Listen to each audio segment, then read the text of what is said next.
How did you feel about her whole time of her dating Superboy, also having the pseudo relationship with Tim, them being best friends affair? When you're hot, you're hot.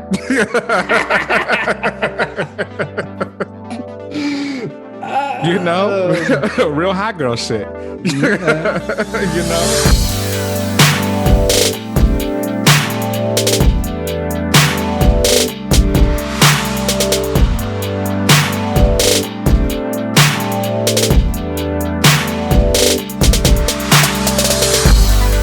Hello, hello, hello. Welcome to another relaunch. My name is LZ. I am Keenan. How are you doing today, Keenan? I'm hot. I was sick yesterday.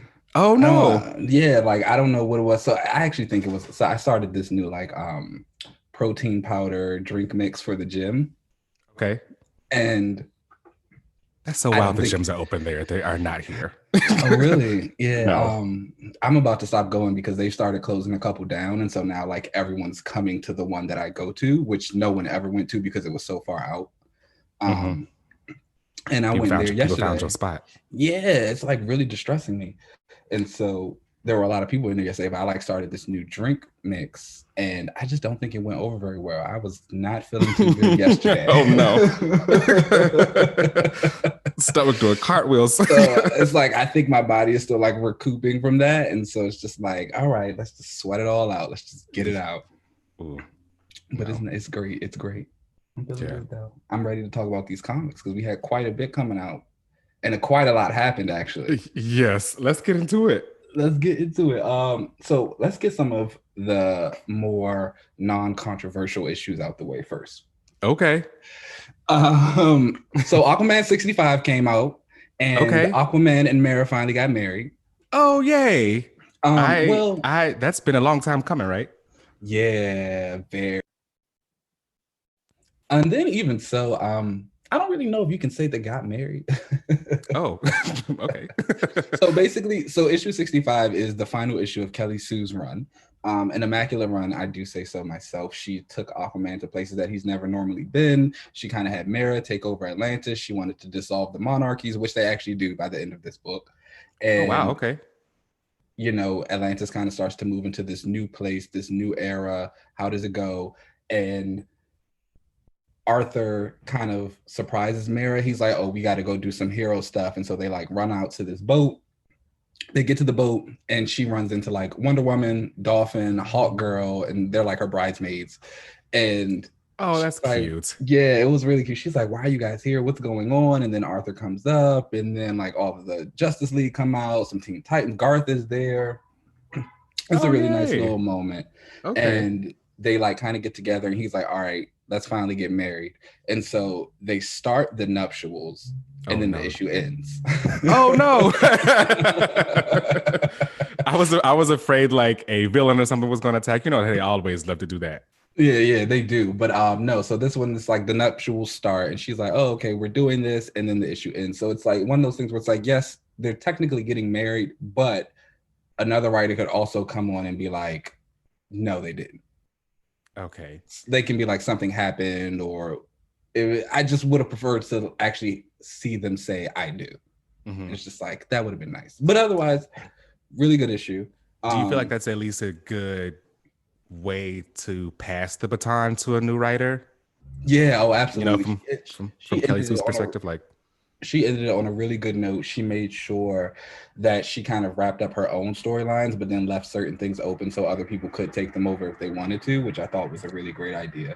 yeah. And she brought in tons of like supporting cast for him now. Like there's a world for Aquaman right now, which is something I feel like he hasn't had in a very long time. So that was always good. Um, Great, just a great run. Again, I don't think she got enough credit for the stuff that happened here, and I'm very excited that she got to do it. Her run was extended. Originally, it wasn't supposed to be as long as it has been. Oh So wow. I wonder if that's because fan response was so good to it. Because, like, I've seen people like the run so far. yeah, I honestly don't know. I just know, and of course, I'm also a little biased. Kelly Sue and I have formed a little bit of a relationship while she's been on this run. She sent me some signed comic books. Oh, that's awesome. She's really cool. I don't know if I told you this story about the time I met her No. at San Diego Comic-Con. Yeah. So like I went to San Diego Comic-Con back in like 2015 and I was dressed as Miles Morales. And obviously, I love Captain Marvel. Like, duh. And at that time, she was writing Captain Marvel and starting to like elevate Carol and take her like and started her pretty like Remember iconic that. run. And I went to this panel, and after the panel, at the time she would like meet people and like sign stuff. I got a signed Captain Marvel #1 issue from her. Oh, And wow. yeah, which was really cool. And she like likes to take selfies with people and like duck lip selfies. So we took a picture and she was like, "Hey, have you met Bendis yet?" And I was like, "No, I haven't seen him." She was like, "You have to see him like dressed like this." And sure enough, I go to the line and his line to like meet him and like get things signed was already at the capacity. The dude like comes right in front of me and says, "Okay, the line stops right here." And I was like, "Yo, No. I have to meet him." Sure enough, though, I like walk by and he stops me and was like, Oh, "Miles." And I wow. was like, "Hey." And I was like, "I came to come and meet you, but the line was so long." He was like, "No, we have to take a picture right now." And I was like, "I just met Kelly and she told me to Yes. come over." She was like, "Perfect. I'll take a picture with you and send it to her." And I was like, "This is awesome." So like, See, yeah, that's she's you've been really getting cool. lucky with the compliment. She was really great. I was like, when she sent me, and she sent me like I want to say maybe 6 or 7 trades, and Oh then wow, that's dope. yeah, it was she sent me a lot of stuff, and it was all signed, and I was just like so grateful. I was like, this is great. I really enjoy her. So that She was is. Aquaman 65. If you ever have any type of interest in Aquaman, I would highly recommend this run. Is this the It's end a of Aquaman? Is this his So last yeah, issue? this is the Okay, last issue of the book right now. There has been no new writer or anything announced, but DC's about to go into its big future state thing, right. and Everyone's then taking a break. Yeah, yeah, so we'll see what happens.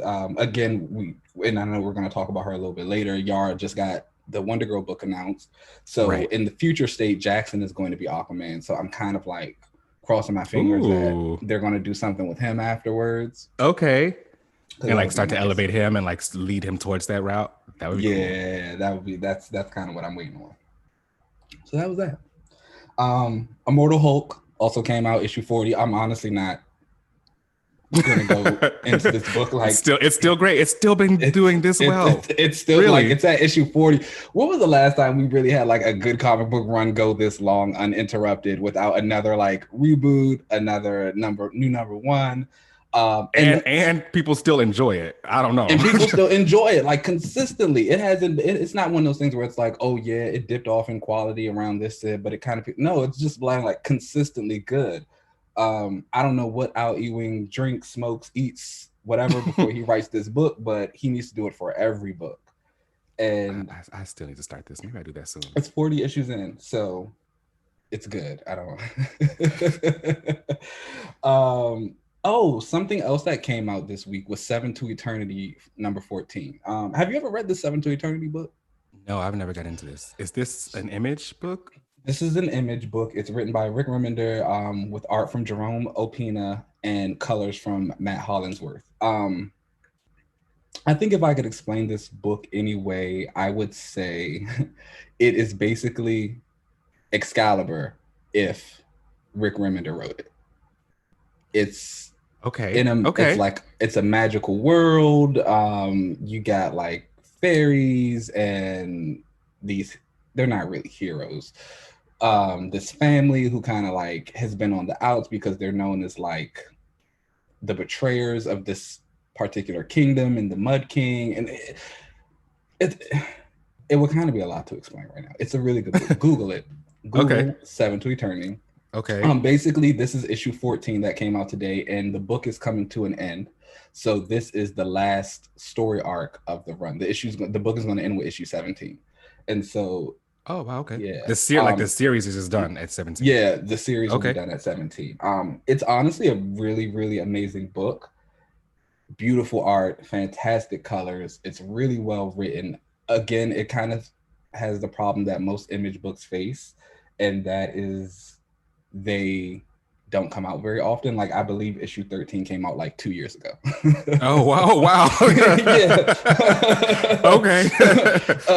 So that's quite it's like the wait. yeah, so it's like we've been waiting for a while, so we finally get back into the book. I will say though that this issue is very new reader friendly. So if you never picked up a book of Seven to Eternity before and then you just went and got issue 14, you would not be lost. It does, obviously the characters do their little explanation of all the things that have been happening so far when they're talking to each other, and they just kind of get into it. But it's really interesting. It's a good book. I know Rick Remender is a little bit polarizing to certain people. Yeah. You know, that is for sure. He's a little bit polarizing, so I completely understand if you do not want to go and pick this book up. But I don't mind him as much. Okay. We'll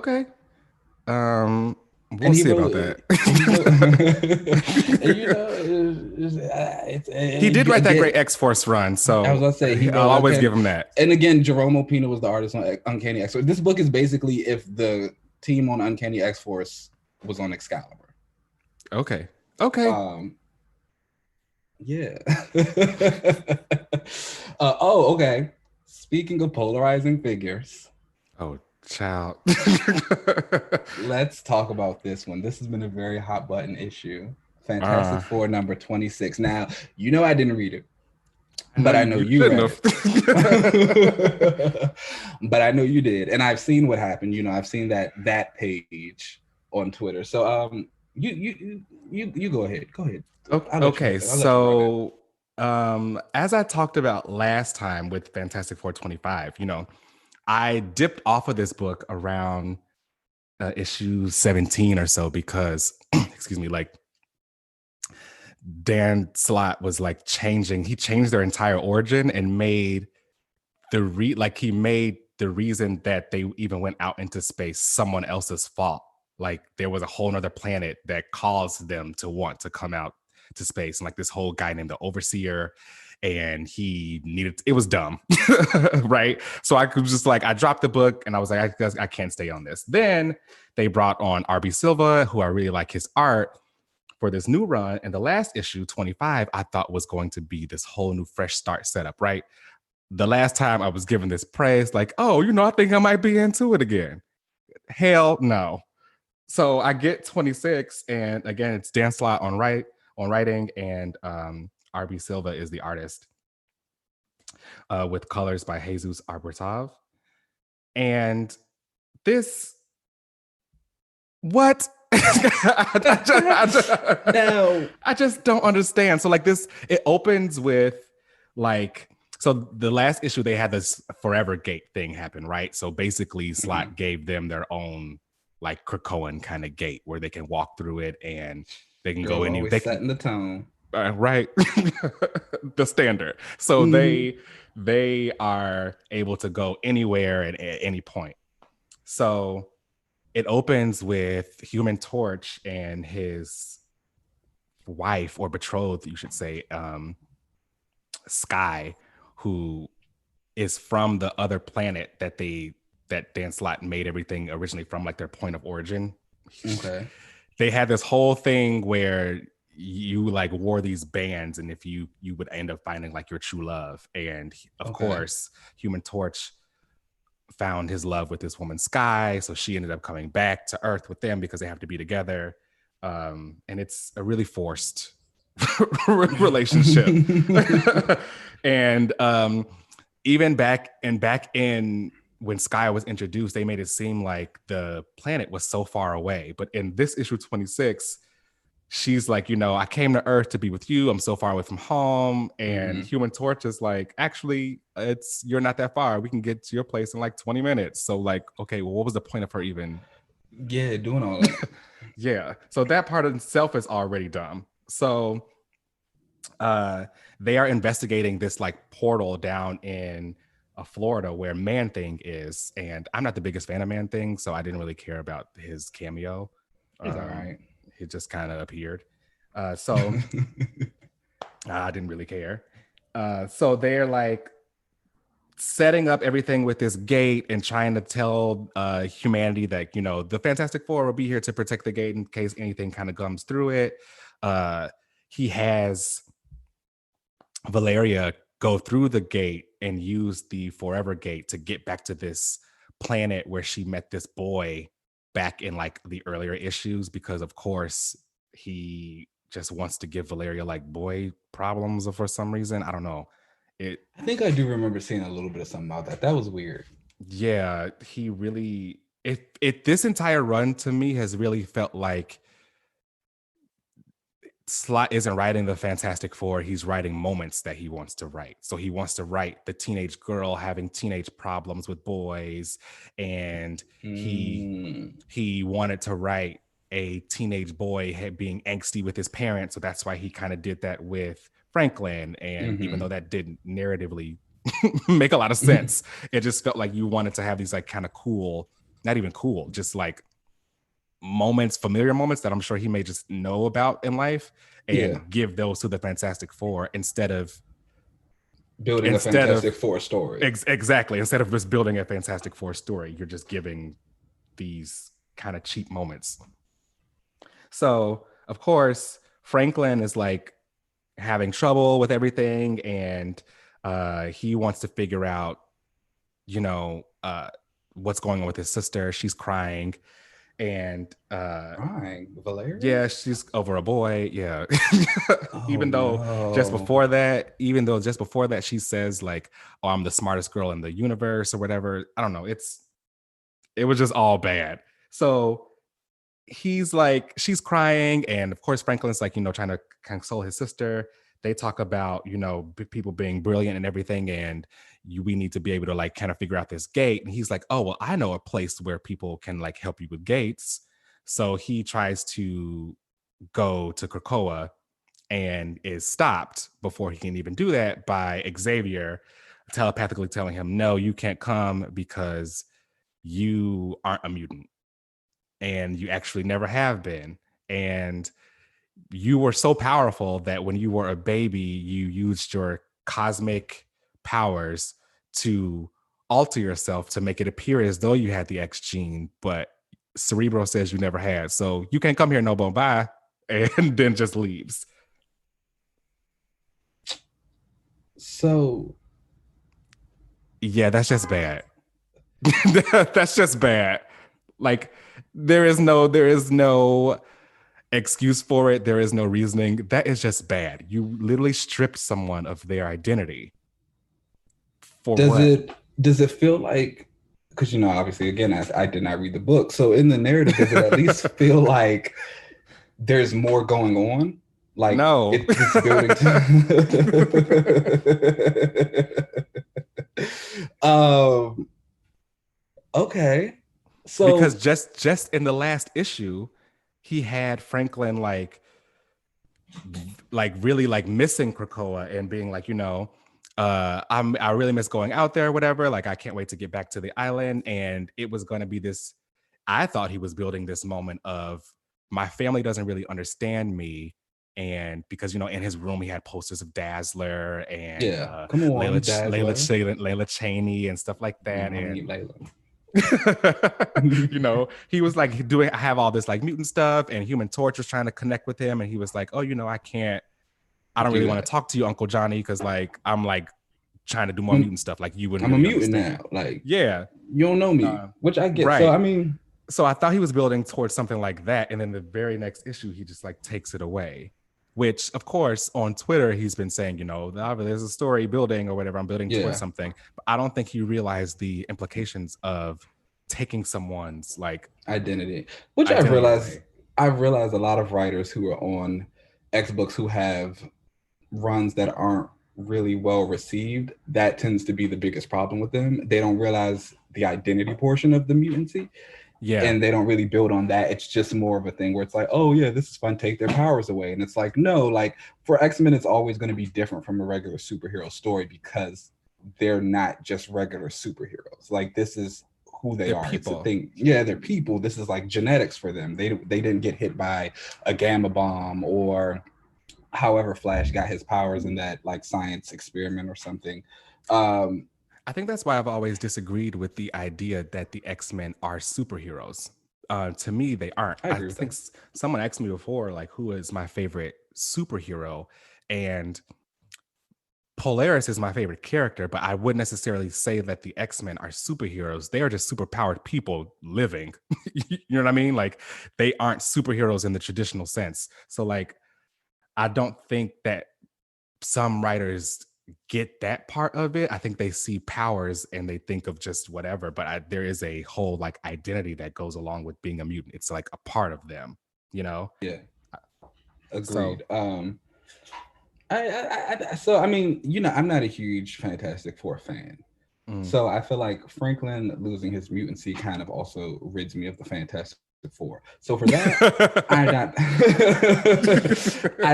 I'm not really that upset about. I do take issue. I don't really get what it is with a lot of Marvel writers, or just in general, and their need to kind of make mutant characters who aren't on the X-Men non-mutants. It's just been the strangest thing to me. We've seen Yeah. it with Squirrel Girl. We've seen it with Cloak and Dagger. We've seen it with Wanda and Pietro. Hmm. Now Franklin, and it kind of also once again distorts that whole thing about identity and mutants. And yes, mutants are on Krakoa, but they are still people, so they should be everywhere. It's like one of those things where you see an old period piece movie and there's no black people in it, and they're like, oh well, this movie was made in like 1870, and it's like, or it's set in 1870, and it's like, okay, did black people not exist in Right. 1870 or something? Right. Right. It's just it's just like they're there. It's like, so it's like for mutants in the greater Marvel I've always thought it was nice that not every mutant wanted to be an X-Man, because naturally that's going to be the case. But Yeah. no, they're so hellbent on like, no, if you're a mutant, you got to be an X-Men. It's just like, all right, I won't be surprised if Justice loses his mutant abilities soon. I was just going to bring that up. I feel like Justice and Firestar were out there being mutants, but like, who knows, Firestar is before. like a little bit different just because they have like tried to bring her into the X-Men during Fair. Jason And she's Aaron. got that whole Emma tie-in. So, Yeah, which I'm really shocked that she's not on any book right yeah. now. That's weird to me. I really expected her to be there and say something when Shadowcat got a horse from Okay, Emma. like I'm sure she was on that. I mean, because they've shown Firestar on Krakoa Yeah. since, and then I just remember it was a big deal. I think I like Firestar. Okay, I won't lie, and so I'd like her to Fair. get a little bit more Okay. use. Um, But yeah, also in it's this Fantastic Four book, he brought back Elijah. And oh, you probably don't know who that is, but like I don't. for those who don't know, there was a story back in the day with the Fantastic Four where for some reason, and this is one of the things I really don't like about when writers try to have relationships amongst characters.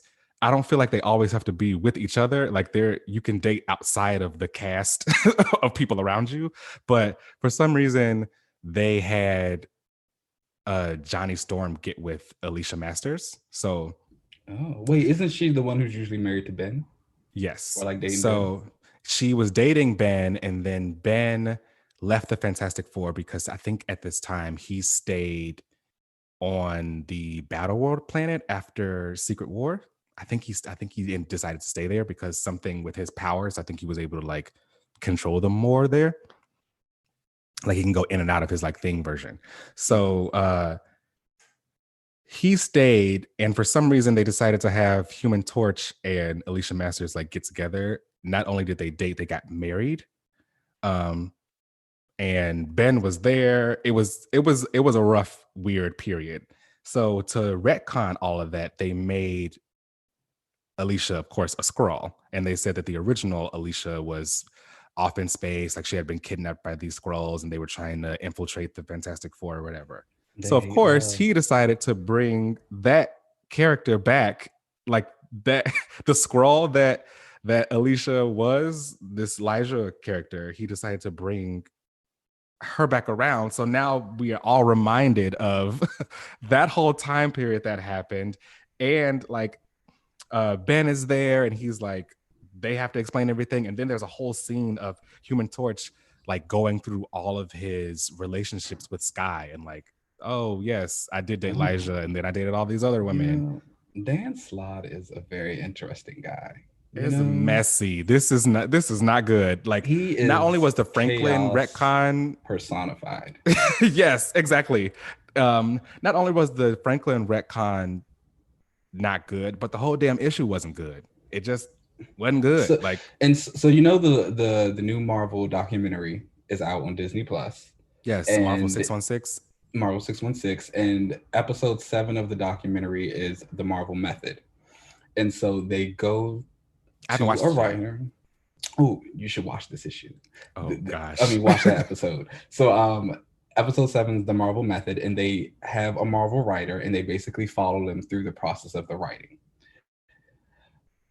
The writer they pick is Dan Slott, and wow, I have never seen a man fall up so much in my life. He continuously misses deadlines. He is horrible with his script. Like there's literally a scene where they're asking him, they're like, hey, do you plan on turning anything in today? Are you going to work? And he's like, no, I'm going home. And I'm And they just gave like, him wow. Spider-Man. It's just like, wow. It's just like, wow. And It's just then they like, gave him the Fantastic Four. That's wild. it's crazy. It's like, it's so interesting and watch at the same time. It's just like, what's going on back there? What are you guys doing? What is the problem? You have so many talented people just waiting for their chance, waiting for their opportunity. And again, I like Dan Slott. I'm going to say it here. Everything I have read from him, I have enjoyed. Was it that She-Hulk run? I know he gets a lot of praise for that. The She-Hulk run, his Spider-Man run, His there was Spider-Man run something else. wasn't bad. There's something else that I read from him that I really enjoyed too. So it's like I can only go by the Dan Slott that I have read. The Dan Slott I have read is great. I don't read Fantastic Four, so it's like I can't read it. I do agree that the Franklin thing is bad though. It's just not even like What clever. was the Like, oh what's my the god, point? the mutant with the reality altering powers changed themselves to a mutant. Like, who hasn't done that? We get it. Wasn't that what? And what was the point of that whole 4+X event that we just went through? Oh, well, you know how I felt about that event. That Yeah, whole which mini was it was series. it was pointless. It was pointless then. Now this even makes it more pointless. So, and that's again why I was kind of wondering, like, is there a story being told? But my thing is, like, are you just going to make him a mutant again? Because that also doesn't seem as interesting. No, Fantastic Four number 26 in stores now. you don't gotta get it. Okay. Oh, so moving on to something non-polarizing, and that was actually very enjoyable. The Marvel Voices, Indigenous Voices issue came out, and this was actually my favorite comic book of the week. Okay, I won't lie. I think it was mine too. It was so It was really good. good. Yeah, I really enjoyed this. It was like, so first of all, for those of you who don't know, Marvel has been doing this thing, Marvel Voices, where they kind of spotlight specific characters of a nationality, heritage. So they did one with Black people. I didn't read that one with the Black characters, honestly, because I saw Charlemagne was writing the Storm story, and I could not oh support hell no. that. I was like, Absolutely not. I am No. not supporting that. But I know the Legacies issue that's coming out in February is supposed to kind of focus on Black characters again. And so Yes. I'm interested to see like who's going to do that one. So I'm definitely going to pick that one up. So this Indigenous Voices obviously has Indigenous characters in it. And so there are 5 stories in it. 2 of them are kind of just like basic introductions. Like the first one is The Watcher. It's written and drawn by this guy named Jeffrey Verege. And it kind of just lets you know who all of the Indigenous characters in Marvel are. And wow, what a lineup. Yeah, that was a really long list that I had no idea. I didn't even realize most of those characters. So you got folks like Echo, Snowbird, Talisman, Shaman, Risk, Warpath, Silver Fox. It was like just going American Eagle, Danny Moonstar. It was just going on and on and on. And I was like, wait, I actually like all of these characters. Yeah. I also shout out to, it seems like all of the like characters of color are all mutants. I feel like that's Yeah. where all of the like.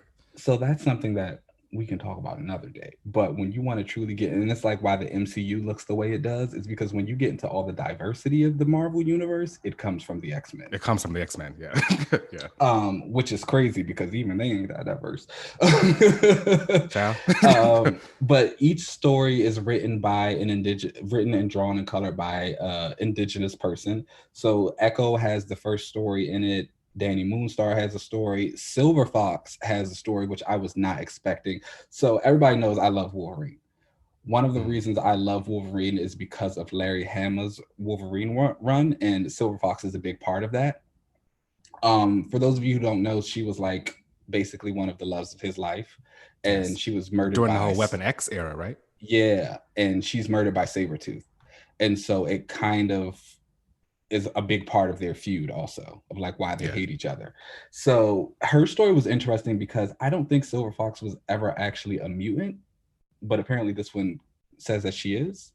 Yeah, I didn't know that either. I thought that she was just like powered. Whatever. She's a mutant now. I'm going to take it. We lose the mutants left and right. We're going to take yeah, for real. And so, but just all three stories were just really well done, really well written. They had great character voices. Of course, all of these characters were characters I liked as well. Echo is one of my favorite characters. Danny is one of my favorite characters. Silver Fox is a character I have a lot of affection for. So, and they were all women. Who doesn't love the women? Okay. Yeah. So like I normally don't follow a lot of these characters. I like a lot of them, but I never really like follow a lot of the books that they're in. Danny is the only other character besides Magic that I like from the New Mutants. It's just Magic and Danny were my two favorites from that group. So I never really like read too much of them, but I really, really enjoyed this. The Echo story was really cool. She's dope. I really enjoyed everything that she was doing out there. The sign language stuff was really cool. Yeah. But I really, really liked Danny's story. Danny's story was good, where they had to go find the little mutant boy. That was nice. That was really cool. And her and Ron out there kind of doing their thing together. And, you know, I loved the speech that she kind of got from the boy where he asked her, you know, are you Krakoan? Are you Cheyenne? She was like, I'm both. I'm a lot of things, you know. She said she was like, I'm a Valkyrie sometimes too. What's up? Yeah. You know, and I like that she was like, it's not about being, you know, about assimilation and all of us just being on this one island together. She was like, I'll burn this bitch down before that ever happens. But it's about having a family and being a part of something. And I really enjoyed that line. It was really cool. Very, very good. Everyone should go pick that book up. Yeah, it's phenomenal. Support it, because again, I feel like if these Marvel, and you know, we were just talking about that too, you know, with Dan Slott being this kind of horrible worker, and you have all of these people who are like waiting for their chance to tell the stories. These little Marvel Voices anthologies, this is how we kind of help them get that foot in the door.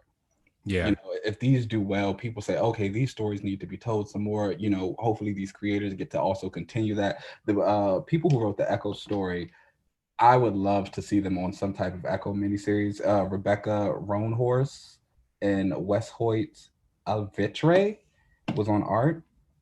I would definitely read an Echo book from them. 100%. Yeah, for sure. Like they did great with just her writing. I love the part where they had all of the men who she's dealt with kind of like texting her, trying to get her attention. So it was like Daredevil, Moon Knight, Wolverine, Hawkeye, all these people, and they're like, hey, and she's just like, no. She's like, I don't have the time for that. So I thought that was really well done. So everyone should get that.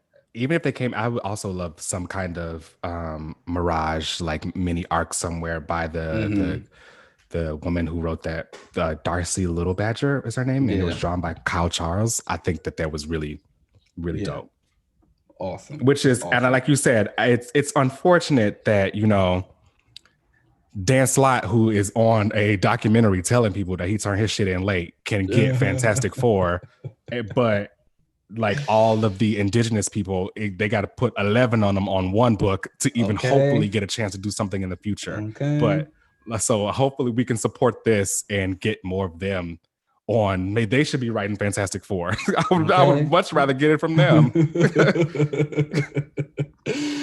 Oh, so yeah, Marvel Voices, Indigenous Voices. Go pick that up. Be on the lookout for Marvel Voices Legacies in February. Yes. And rounding this week of books that I actually got, we continue X of Swords, 10 of Swords.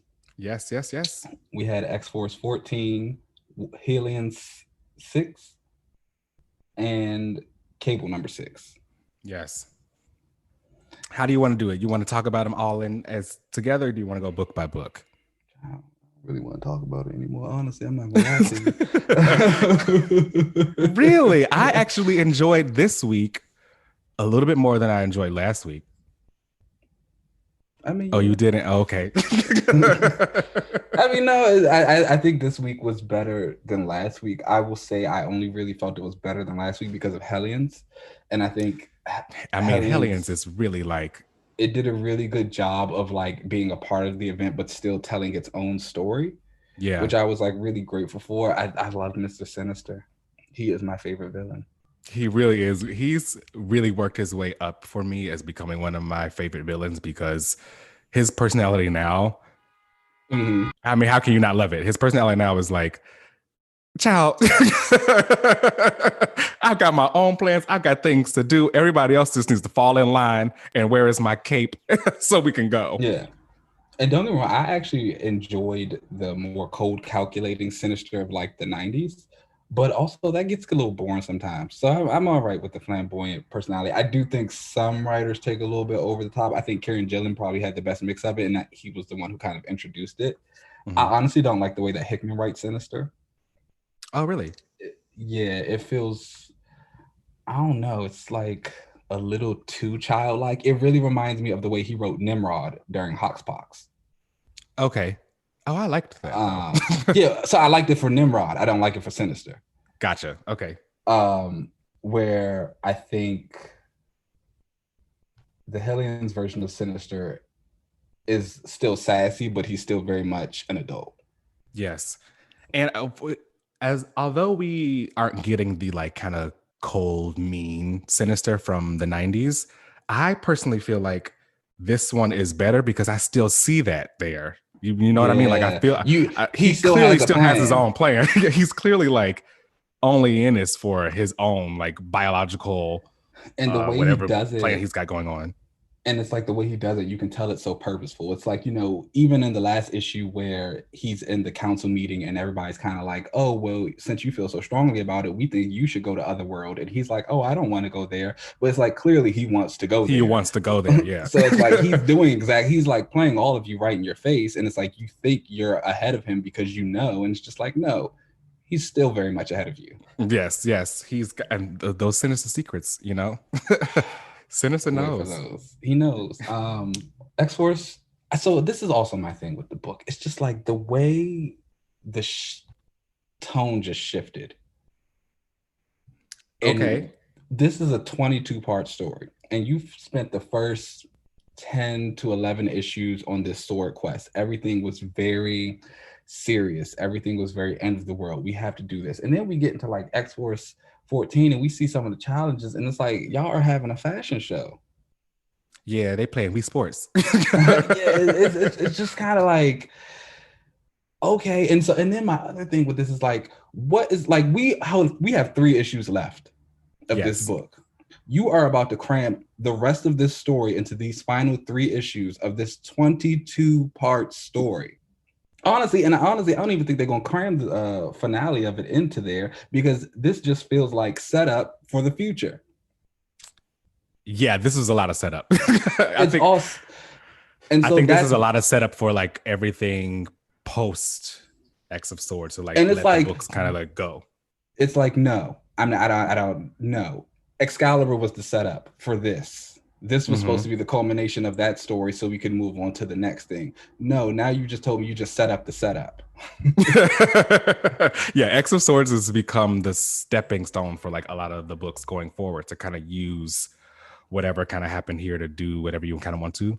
And it's like, I understand that it's an ongoing event. So obviously you're going to plant seeds that you can kind of like take into your other books in the future. Yeah. But just like, no, that's all you're giving me right now. I still don't know what Saturnine plan is. No, I don't. I mean, it's got to be something because it's all been calculated by her, I guess. So like, it's got to be something grand, I assume. I honestly, I hope I it's know not just trying to get Brian. Like, girl, if you're doing all this for some dick, it's not that important. Like, come on. just, and then like you get into Cable and he's contacting like Scott and Jean, and now they're about to come in and do their thing. We still got the Peak sitting up in space. We still have our mystery 10th sword bearer because we never had 10 sword bearers. We got to get all the stuff with Apocalypse and Genesis out of the way. We got to figure out what we're going to, which I'm sure all of those mutants that are in Otherworld are going to stay in Otherworld. I feel like I saw in the solicitation for the February issue that the council has to decide what to do with them. So, but again, it's like, it's just all setting up stuff for the future. It's like, so what was the point of, like, what is this story doing? Because you could have just kept this in the main book.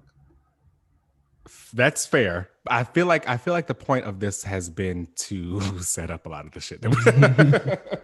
I couldn't even think of anything else other than this. I feel like this was going to be used as like launching pads for stories for a lot of the stuff in the future.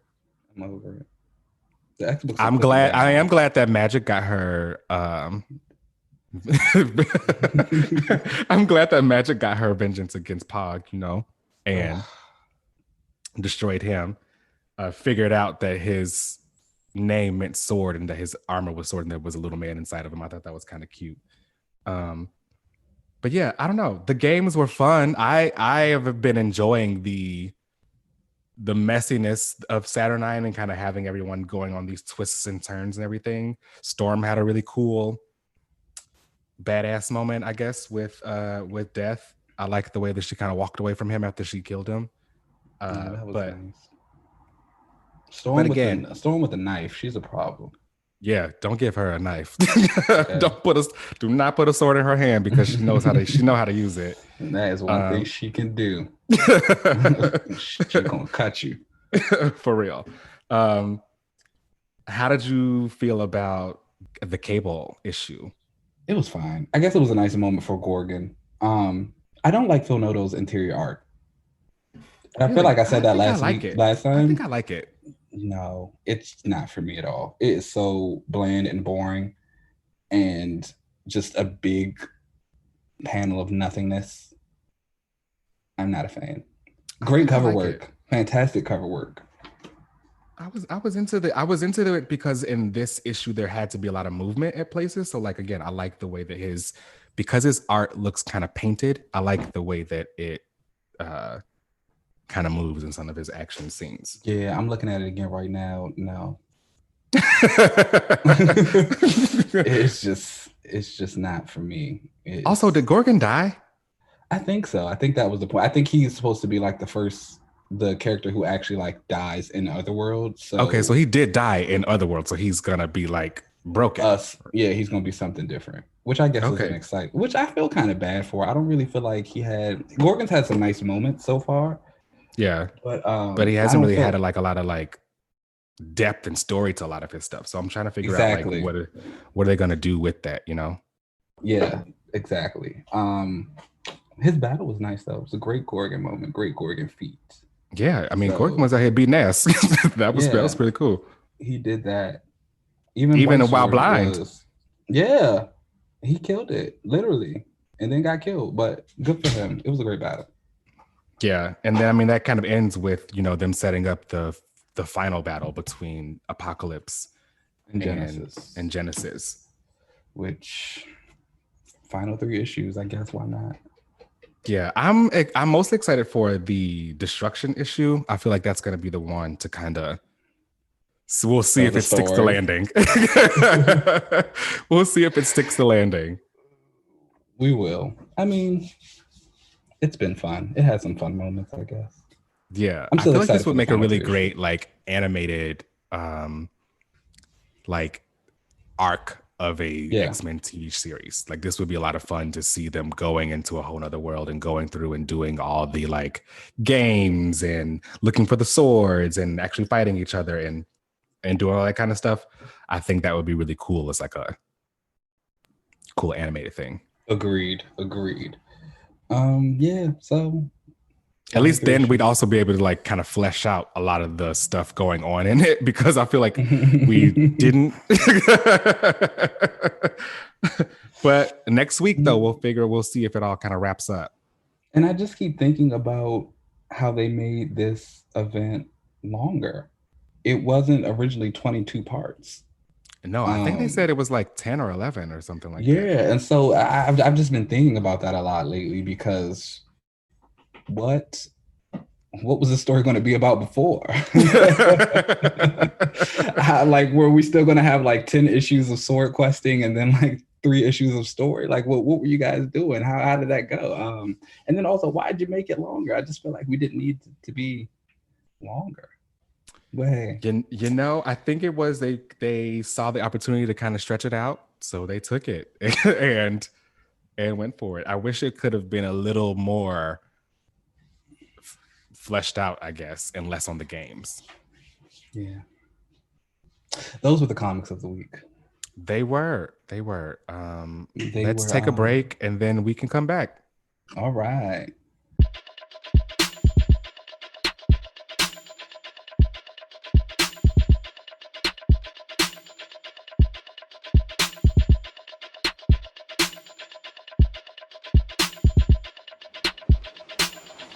And we are back.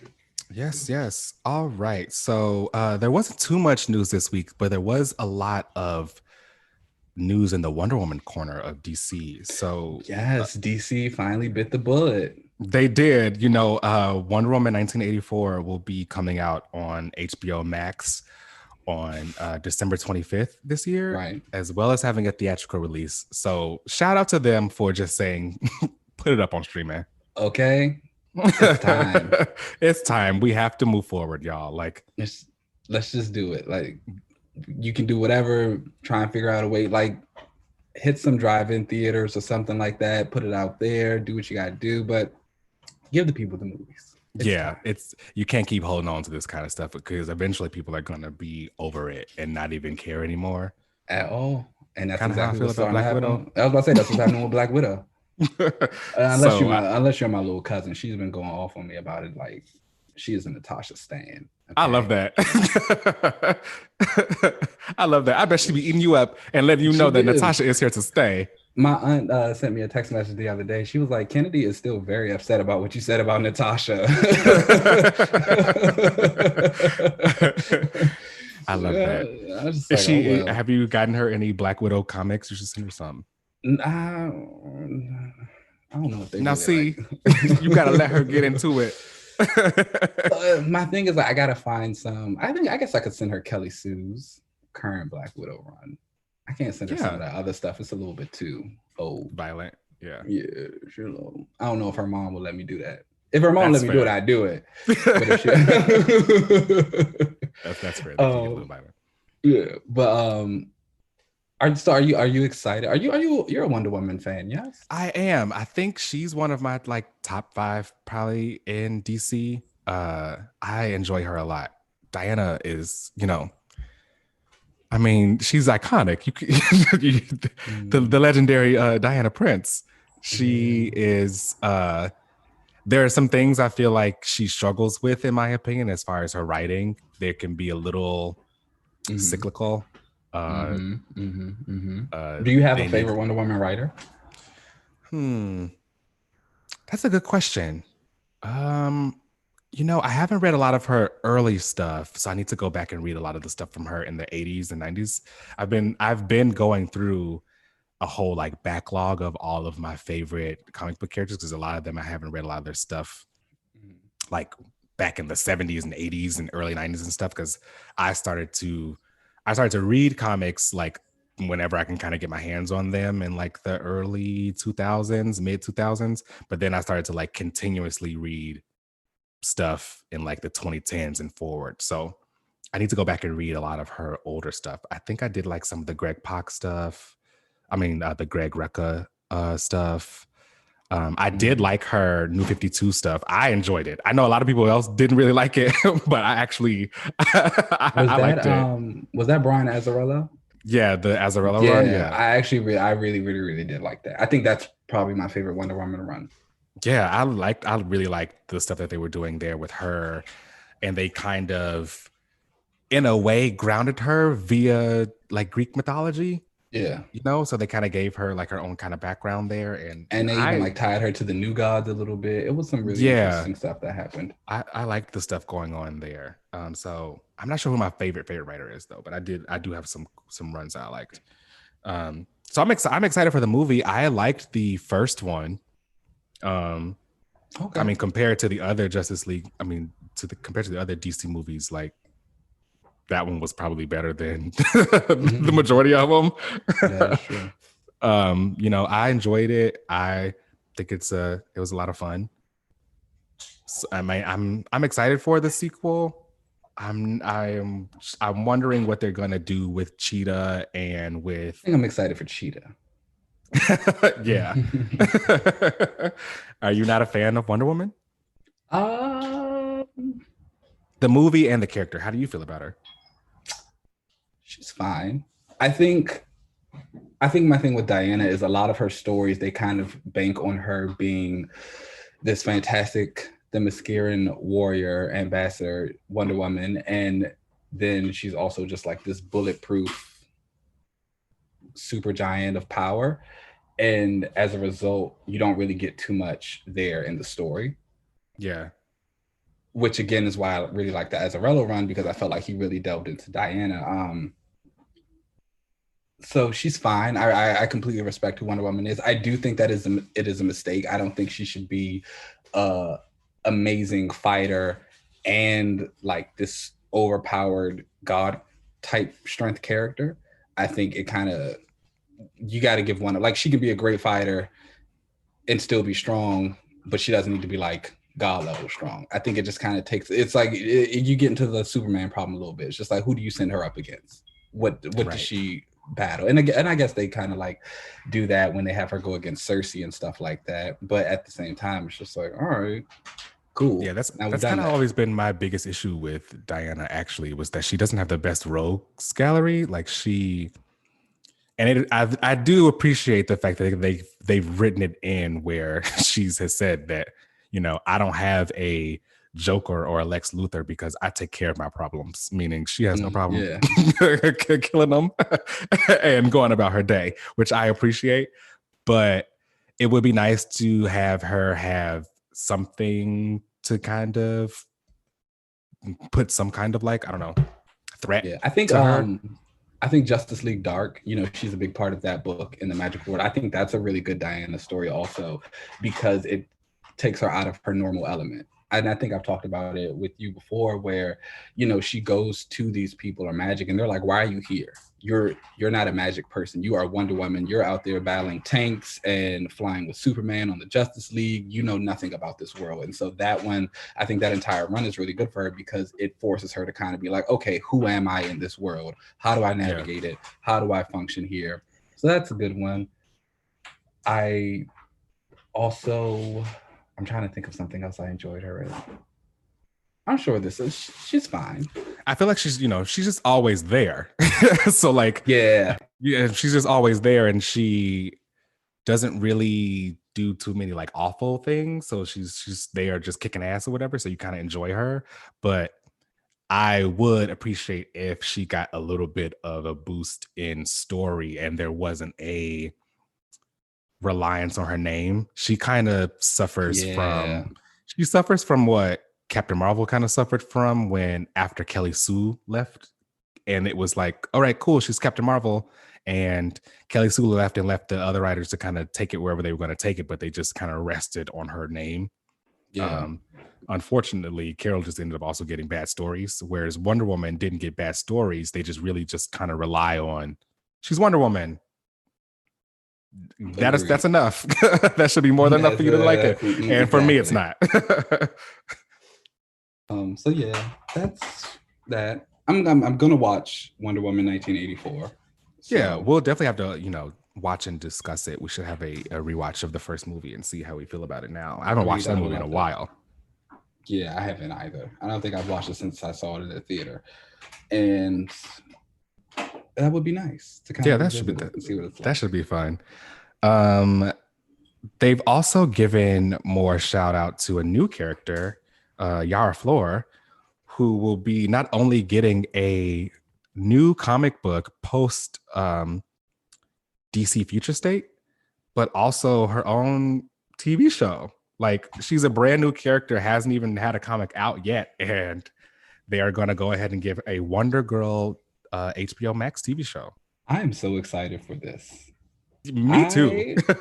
I know nothing about this character. There's no stories with her. There's nothing there.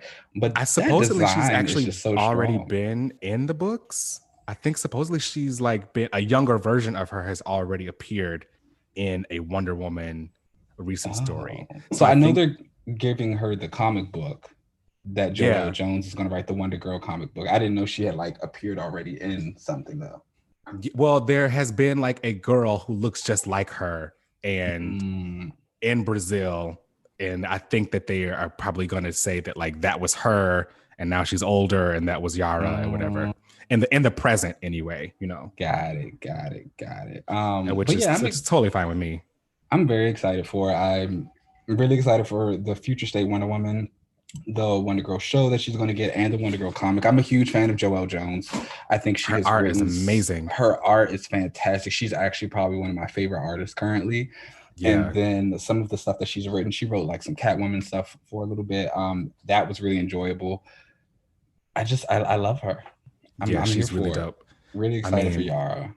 Pass me my boots and tiara because I am ready to stand. I am ready to stand. Okay. Her weapon, the little like ball. The Labolas, I think those are really cool. Like it's everything. I'm so ready for it. I love that she has those instead of like a lasso. I think that's a really cool way to give her own kind of thing. I think that's a really huge like thing to do for a character too, to give her own TV show after she hasn't even really like premiered yet. I saw it on Twitter or something like that. They were like, it kind of feels like DC might have just made their Kamala. Yeah, that's a good point. Yeah, just in terms of like the reception and all the stuff that she's getting. You know, we'll see if the writing can match. I mean, it's always going to be a little touch and go. If they do it correctly and they push her enough, she'll probably be able to last for a very, very, very long time. But I'm excited. Wow, that's a really good comparison. They really probably, if they like stick the landing with the comic and the TV show, they really did probably end up just making their own Kamala, because she could be huge. She could be just as big as Ms. Marvel. Extremely. Now, who is your favorite Wonder Girl? Currently, no one. In the past, I would have said Donna Troy. Okay. I am a huge fan of the New Teen Titans era from Perez and Wolfman. I think it's got some of my favorite comic books in there, and like Donna was a huge part of that. And I just think the work that they did with those characters in that is really great. And I'm actually just getting into that now. So I'm excited for you. I've read like random bits and pieces of it, some stuff with Tara, and those kind of like more iconic stories, but I've never read the entire run. But I put that on my list of comics that I'm trying to work my way through, and that's next up on the list. So I think I'm just gonna go ahead and dive into that. It's just really, really, really good stuff. And I think the stuff that Donna goes through in it is great. I feel like over the last few years, though, it's been awful for her. You know, Donna died and she came back. She was killed by a cyborg Superman. Her neck was snapped. She ended up coming back during like the Johns era of DC. And she was kind of being built up to have this really like great role as like the new Harbinger. She was like gathering heroes to stop cosmic threats. You know, Donna's one of those characters that in comic, everybody loves her because she is just so interesting. Like likable, yeah. Yeah. Then the like New 52 and stuff happened, and they changed her origin. The Finches got a hold of her, and they made her basically they made her like an evil version of Donna. And then like of Diana, right? They were like, Diana. come out of like this like cauldron or something. Yeah, That like it was just not good. And so then Dan Abnett gets her in Titans. And so of course, once that happened, you kind of erase all of Donna's history as a Titan. And so then the Titans Hunt miniseries came out and it tried to, DC did this thing where they tried to reconcile a lot of their pre-New 52 history with the current New 52 history, and it just didn't make sense. And so that was one of the things that happened with Donna, because it's like, okay, you're saying that she was a Titan all these years ago, but she just got created like 2 months ago. Right. That doesn't make sense. And so they did that. And then they even go back in it and they have a moment in one of like the Titans annuals where Diana and Donna kind of have that moment, and she lets her know, she's like, this history that you think is yours is actually a lie. And so like but it's just not good. It's just not good. Donna hasn't had a good story in years. So currently I have no favorite Wonder Girl. I feel like Donna suffered from that whole, probably the same thing as Wally West, where they kind of get lost and they get lost in the reboots. You know what I mean? Like every time DC reboots, there are certain characters that end up getting like the short end of the stick, and I feel like Donna has probably been one of them. I loved her design. I feel like she was the one that really rocked that whole the star suit. Yeah, that was good. Even that classic red one that she used to wear, that one was just really, really good. Yeah, I've always kind of enjoyed her whenever she kind of popped up. I don't know much about her because my Wonder Girl was Cassie. So because I came in, that makes a lot of sense. Yeah. I came into DC in that John's era. Okay. So of course Cassie was Wonder Girl. Cassie was good on John's. She's the messiest Wonder Girl. She is. She's the messiest Wonder Girl. She is. I live for it though. She was originally, before like the New 52 reboot, she was a daughter of Zeus. And her mom was like an archaeologist who, of course, Zeus was out here doing it with whoever. As always.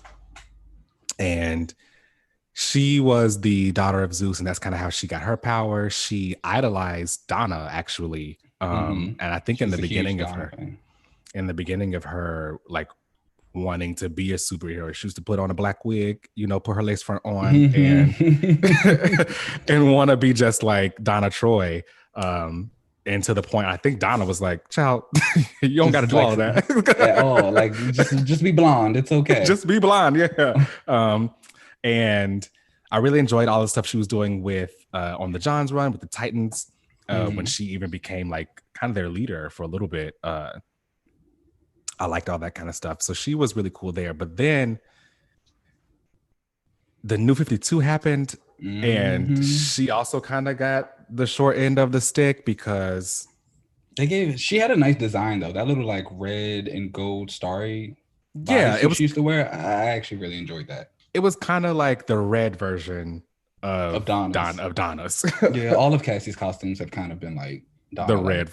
Yeah, which I think is always a nod to them trying to say like she did like idolize her. Yeah, no, I don't think it's about. I think it's like she does it on purpose to be like, I want to do this for Donna. Yeah. So like the New 52 kind of changed it for her, where they took away her being a daughter of Zeus, because I think they didn't want her to be directly related to Wonder Woman. Oh, I didn't know they took that away. Yeah, previously, before the reboot, I think Diana was just made from clay, so it was fine for Cassie to be the daughter of Zeus. But then in the New 52, Diana became a daughter of Zeus. So they didn't want them to be sisters, I guess. So what they had, so they had her mom. I think she was still an archaeologist, but they had her mom like be with a demigod who he was a son of Zeus.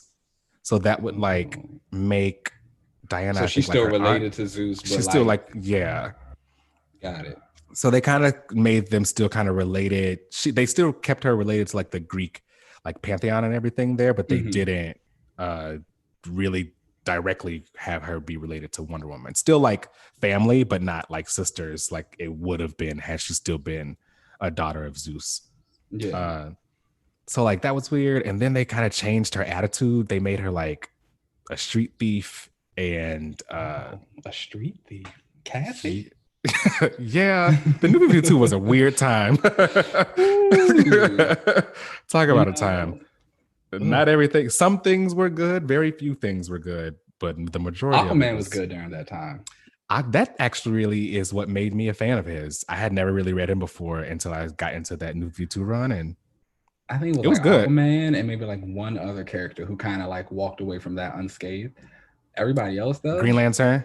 yeah, yeah, those were They the were only they were two. good during the new 52. Everybody else Everybody was else. like, and it's like it wasn't even just like a character standpoint. It was like creators. I'll never forget creators were giving interviews talking about how they were like walking off or they were quitting DC because the editorial was just like so bad. Yeah. And who was writing Superman at that time? I gotta go back and look it up. But it was someone who was writing Superman, and I'll never forget. They were saying that they were doing a plot in their book that another writer was basically what they were doing would cancel his plot out, and they never let him know.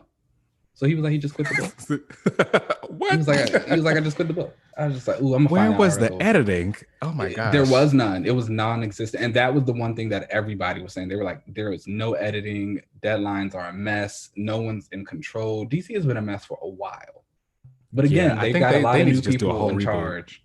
They've got a lot of new people in charge, so I'm excited. I think they just got a new editor in chief. I think a new editor in chief. They got a new manager. There's a woman. She just took over a position. They've got a lot of like good people coming in. It seems like so. All we had to do was get rid of Didio. That seems to be the issue there. Yeah, it seems like they're gonna do this future state thing and give us all like a breather, and then launch into a fresh start.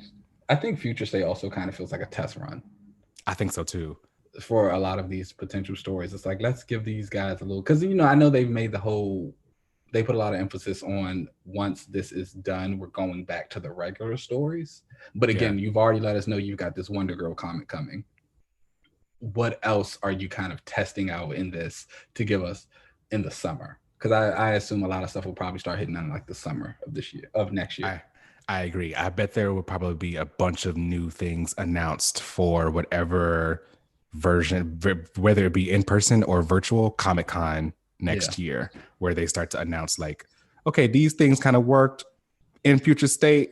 So we're going to start planting the seeds for those things to keep around, and we'll grow into those things. I don't think everything is going to stay though. No. A lot of that stuff in the bad books isn't going to stay. No, not at all. Do you think there should be a Wonder Girl? Like, do you think there needs to be a Wonder Girl Oh yeah, absolutely.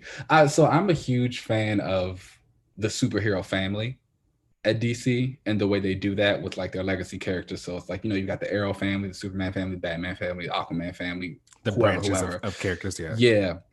And that's one thing I've always felt kind of bad about for Diana, is that they never really let her family stick. You know what I'm saying? Because she's got a lot of characters who could kind of fill that void. Artemis is around, Cassie's been around, Donna's around. They're bringing Nubia back slowly but surely in various ways. She's got a lot of people who can be there at her side, and they always kind of keep her by herself, which is another reason why I think some of her books suffer a little bit more than others, because when you go into these Bat books, you see them being a family. You get that personality, you get those interactions. In Diana's, it's typically just her by herself. She has no one to really play along off of, no one to interact with. And if she does, it does. And again, that's why I think that Azarello book was so good, because they did give her so many characters for her to finally like, these are my people. Yeah. But there definitely should be a Wonder Girl. Is Cassie still around right now? No, yeah, she's in Young Justice. Yes, she is. She was in Young Justice. I did not read any of that because no. I think I read like the first like 3 issues. I mean, Young Justice is usually like her like staple book. I think that But Young Justice has also been weird because I don't know if it's in. They've said it's in continuity, but like it also doesn't really feel like it's in continuity. yeah, that's what I was saying. Like when they had Superboy there, but I wasn't sure Yeah. like which Superboy that was supposed to be. I don't know. Maybe I should pick the book back. I know I'm not going to. But I think it was canceled. It was canceled. Was it? Yeah, or like it or ended. I think it's Okay. done. So Well, that's that. So I mean, I think that's going to be the thing. If they are going full force with Yara as Wonder Girl, what are they going to do with Cassie? exactly. And if they're going to move forward with Yara as Wonder Girl, are they going to like have them all like be together? Is this only going to be Yara's book? Like, Is she just like Wonder Girl in name only, but she doesn't really have any type of connections to Diana because obviously she's Brazilian. So right, showing the Greek gods, they nothing to her. right. I really wonder what they're going to do with the gods too. Like, is she going to have any connection with like the Greek gods? Or are they going to give her like a new like pantheon of gods? I wonder Which how I'm that's kind of going to. excited for. I actually think that's a really interesting idea that if she does interact with Donna or become close with Donna, that they do have different pantheons. To Yeah, kind of, I think that's actually like a really interesting concept for the Wonder family as a whole. It's kind of like, and just you can pull on different mythologies that way, which is that would something be you don't actually really really get to do with interesting. a lot of other DC characters. Yeah, that would actually be really cool if they all kind of have their own kind of mythology that they can kind of call on. Yeah. And it would kind of entrench them with like some magic stuff too. I know y'all like that, so that would Love me some be magic, that would be cool. But I do wonder what they're going to do with Donna and Cassie once they bring Honestly, Yara around. honestly, they can kill Donna again. Yeah, And it's not even a thing like I just don't think anybody knows what to do. I don't even know what to do with Donna at this point. Truthfully, I think she was better off dead. some characters are. She became a martyr, and Yeah, I think honestly, like that kind of fits Donna. and that's okay. Some characters are supposed to be Yeah, there to be like a symbol of what I they should rise to be. Yeah, and I think that's what it was. I think Donna was always kind of, especially you'll see in those New Teen Titan books, she was kind of always this aspirational character. Even when she wasn't at her best, people still really looked up to her or loved her or just again, she was a likable person. So when she died, that's why her death was such a big deal for everybody. You had like Starfire going off on Superman. You had Yes. Wonder Woman saying she didn't want Cassie on the Titans for this reason. You had all this tension between a lot of other people, like Wally and some League members and things like that.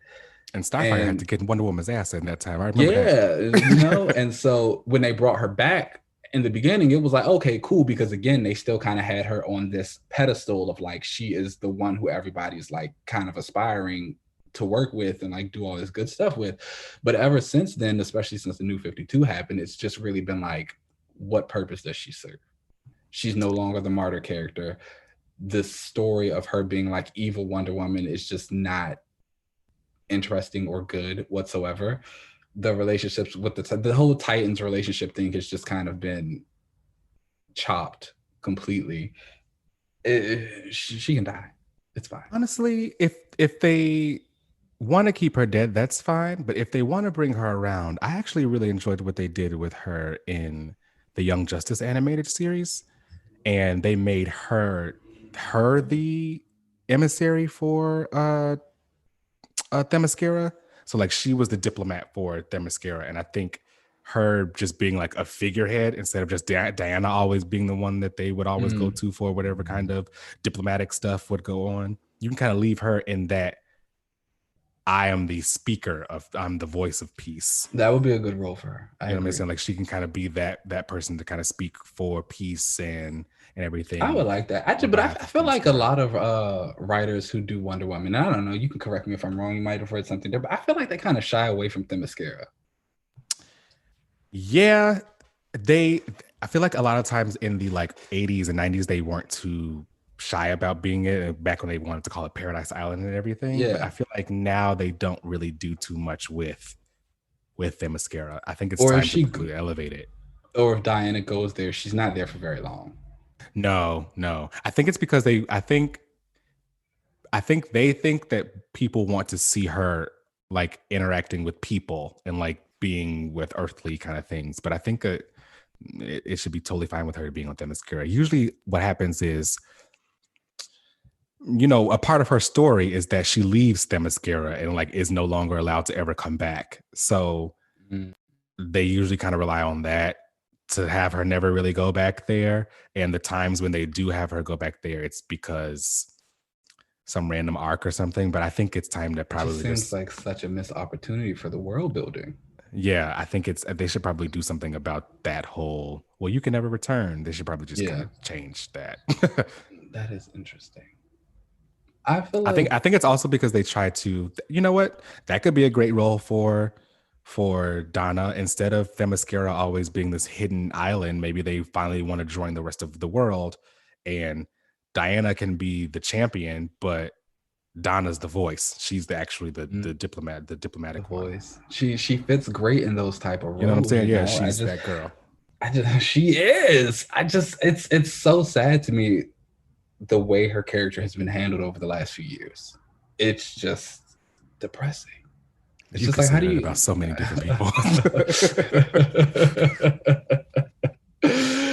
I think what would you have Cassie doing around this time, especially if Yara is going to be the new Wonder Girl? Would you want them to be dual Wonder Girls? I don't know if if they seem to be probably going to be the same age. It seems like, you know, comic book age is all kind of scaled to whatever they're going to be. Yeah. But it seems like Yara is going to be the same kind of age as Cassie. I would want Yara to be a solo Wonder Girl while Cassie is Cassie kind is of on like the Teen Titans or something like that. Like I would want the, okay. or like Young Justice still, you know. Okay. And I would want them to both be Wonder Girl and obviously meet or whatever and be friends or something like that. I'm sure there may be some trust issues that they got to get over because they don't really know each other. Mm-hmm. But I would rather the two of them kind of be dual Wonder Girls, or even one of them maybe change their name. Have Cassie go by something else.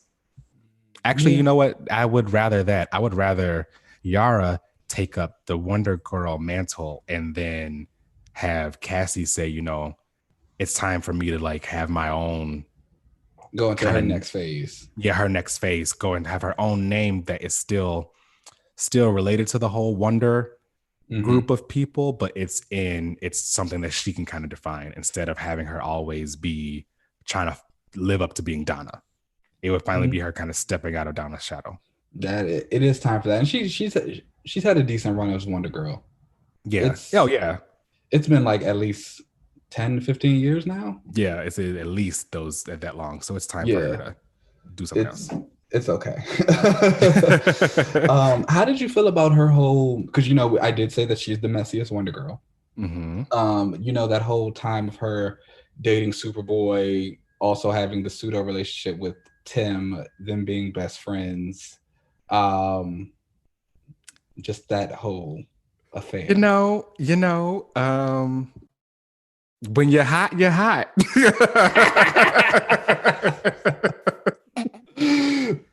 You know, real hot girl shit. Yeah. You know, she can't help it. She had the boys fighting. Hey, right. when you got it, you got it. And you know, I feel like when she was introduced, she kind of had this big crush on Superboy. Mm-hmm. And then I think they kind of had Tim develop this crush on her. Mm-hmm. And, you know, she went for it. She went for it. They kissed. It was nice or whatever. And then she also dated Superboy. Okay. So, hey, you know, I'm all for anyone deciding whatever they want to date. You date whoever you want to. Okay. I love it. No, it was a fun time. It was fun. That John's Titan era was really, really well done. The whole John's era, child, I miss it. It was an era. It was a very like it felt very like reader friendly and like reader focused. He went through almost every character on DC's roster and kind of like reinvigorate, like made it so a new reader could jump in, figure out who these characters are, and then still told new stories that felt fresh and different for them. It was great. Starfire, love. Starfire, Aquaman, Hawkman, the JSA, Green Lantern. Like the man was working. I feel like he was really like the architect for a lot of that stuff at that time. And which really is what I feel like DC is missing now. Yeah, they really need to have someone kind of set up some stuff and like really kind of outline everything. I think I don't know. I don't know. We'll see. Future State's coming. We'll see what happens after that. Yeah, hopefully they figure it out. So yeah, my favorite Wonder Girl was Cassie, and I feel like she should.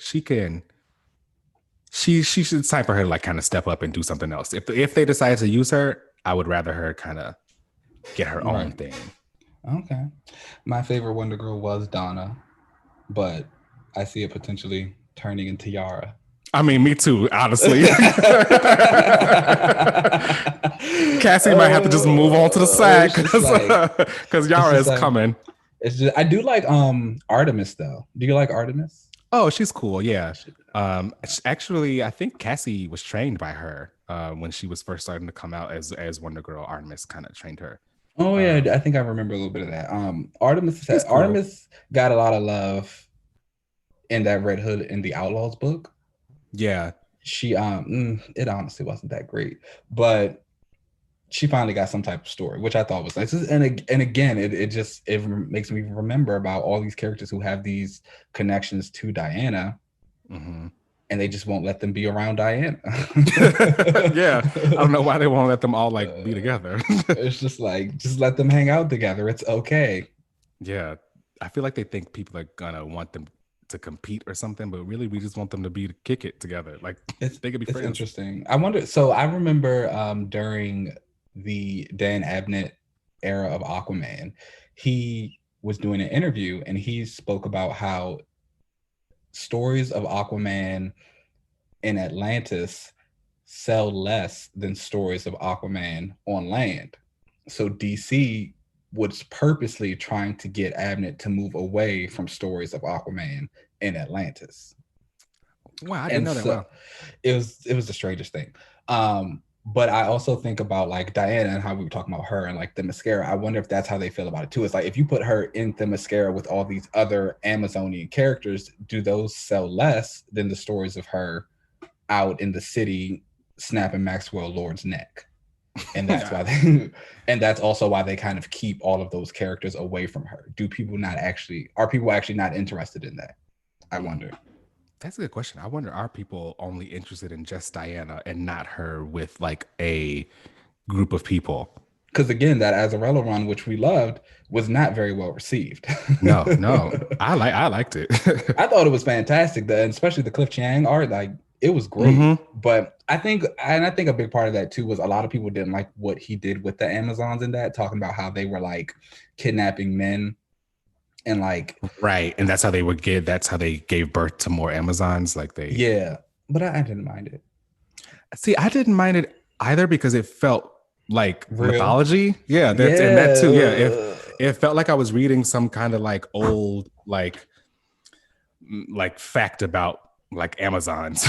Yeah, you know what I mean? Like that totally feels like something they would have done. So it's I think they've said, hey, and they might have done that. So it was just weird backlash. But again, it was a story of Diana and the Amazons on Themyscira. So it's like, is it because they were kidnapping the men, or is it just like, do people just not like stories on Paradise Island? Yeah. I mean, it may have been because they were kidnapping the men and they probably felt like they were taking advantage of the men or something. But like, I don't know. I thought it was men. Okay. Who needs a man? Like, get out of here. So yeah, that's all I really wanted to talk about with Wonder Girl. She's getting a lot of spotlight. So We'll see what's going on with the whole Wonder Corner. We'll see. I think this is a good sign. I won't get. I'm cautiously optimistic. I think DC is really, really good at announcing things. Yes. Like it is one thing I will never take away from that company. They know how to build some hype. Even the new 52. I remember when the new 52 got announced. I was like, yes, this is exactly what we want. Rebirth got announced again. It was like, yes, this sounds great. Like Future State, yes, this sounds great. This Wonder Girls thing, yes, it always sounds very, very good. Yeah. And then we get into it and it's like not. Yeah.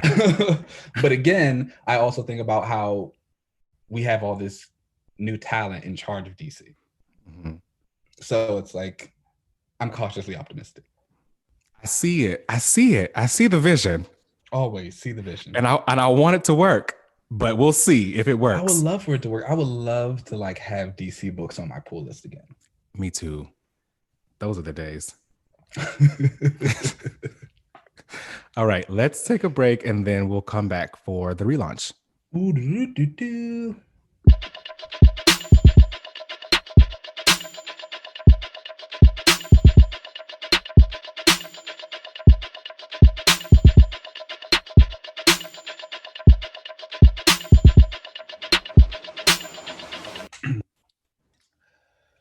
All right. We are back for everyone's favorite part of the show, the relaunch. Yes. Let's get into it. I guess I'll go first this week. Mine is kind of short. So the character I am going to get into is not short at all. She's tall. It is Starfire. Yeah. Okay. So we love Starfire over here. Good. Yeah. Starfire is my favorite Titan character. And I've been realizing that I think I just like strong, headstrong women. Yeah, that's definitely your brand. Yeah, that's definitely your brand. Even when you were just talking about Cassie, you were like, Cassie was your Wonder Girl. Outside of the John stuff, like I knew that was going to be your Wonder Girl. She's Carol Jr. Yeah, I think I got to think of those kind of girls. So, I mean, I feel like a lot of people kind of know who Starfire is. She was a part of that huge hit Teen Titans show that a lot of us grew up watching. She's a little iconic. Very different in the comics than she was on the cartoon. They kind of scaled a lot of things back and kind of changed things up for her. In the TV show, they kind of made her seem a lot more aloof and like out of like she didn't really know what was going on around her than she is in the comics. She's actually like a warrior. So for those who don't really easy. Yeah. So those who don't really know too much about Starfire, her real name is Coriander. She's from the planet Tamaran. She has an older sister who hates her. And on Tamaran, everyone can fly. It's like a natural ability for them to be able to fly. However, her sister Blackfire, Commander, did not have the ability to fly. She had like some kind of defect as a kid, so she couldn't like learn how to fly. So because of that, she was not going to be like next in line to rule the throne. Starfire was. So of course she hated her. So they like so much that they went off to be trained in this planet called Okara with the warlords of Okara, which like, Starfire always brings up how that's where a lot of her training came from. She loved them. Yeah. And they went, that's the kind of planet Tamaran is. Like they send their kids to a warlord planet for summer camp to learn how to fight. And of course they're like learning all these skills on how to be a fighter. And Commander Blackfire like attempts to try to kill Starfire. She hates her that much. So much so that she gives a like plans and secrets to Tamaran to these other people called the Citadel, which end up taking over Tamaran and enslaving Starfire. Starfire ends up becoming a slave to Blackfire. So Blackfire worked with these people to take over Tamaran, and she became her sister's like ward and became like her warden. She became a warden. So she's got this big tumultuous history with her sister. after her sister like uh is her warden, then this other aliens kind of come and take over, and they get captured by the Scions, and the Scions experiment on both Blackfire and Starfire, and that's where you get the whole energy blast thing from. So kind of similar to what happened with Captain Marvel when she got kidnapped and taken over by the Brood, and they like did experiments on her, and that's where her powers came from. A similar thing. So they end up having these new powers with these energy bolts, this ultraviolet like radiation energy that they can kind of blast, and they break free. But of course, Commander like is a little bit stronger because she was absorbing radiation a little bit longer than Starfire, and ends up like beating her up very badly. Naturally. Coriander, Starfire, ends up like getting a ship, fleeing from her sister, and that's how she crashes on Earth and becomes a part of the Titans and everything there. So she ends up going on all these adventures with the Titans, you know, kind of like what we talked about earlier. She Teen Titans, great run. Great run. I really need to go back and read a lot more of that. I've read some of it, though, that early first run of the Titans, but that's kind of, maybe I'll do that today. She ends up like with the Titans for a little bit. She doesn't have too like many solo runs, so she ends up getting a solo run later after the New 52, which, to be honest, like you don't even really need to read it. That was the one written by Amanda Connor. Yes. Yes. Yeah. Oh yeah. Don't pick that up. No, and it ended up being kind of like where I think they wanted to capitalize on her TV personality, and they kind of overly made her really ditzy, and it just. I remember a lot of people were like kind of like female readers. They were like kind of offended by it. They're very offended, yeah. Because I mean, the thing about Starfire that I've always liked about her was her agency over not only herself but her body. It was she is the one that's in control of whatever she wants to do, and I really appreciate that coming from a character. She's not like bound by no man. She can make whatever kind of decisions she wants to do, and she's not like ditzy. She was a trained warrior, so sure. Like, and even the things that she didn't know, it was never from a place of like where people laughed at it. Exactly. It was it's more much like a culture thing. She is from a different planet, so yes, she doesn't know what, you know, Earth things are, but that doesn't mean she's like everyone's laughing at her and she's just some joke. So, you know, she goes on all these really cool adventures out with the Titans.